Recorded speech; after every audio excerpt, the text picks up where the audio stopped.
In this video, I'm going to show you how to use Google on the Nintendo Switch 2. So the first thing you want to do is you want to go to System Settings. And on System Settings, you want to go to Internet and you want to click on Internet Settings.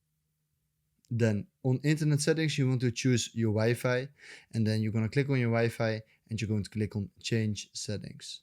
And on Change Settings, we're going to scroll down to DNS Settings and we're going to change it from automatic to manual.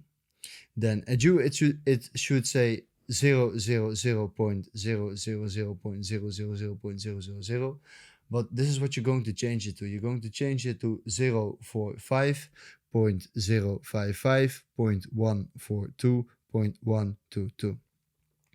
Then you're going to click on OK and you're going to click on Save. Then what we're going to do is we're going to click on Connect to this network. And we're going to click on OK.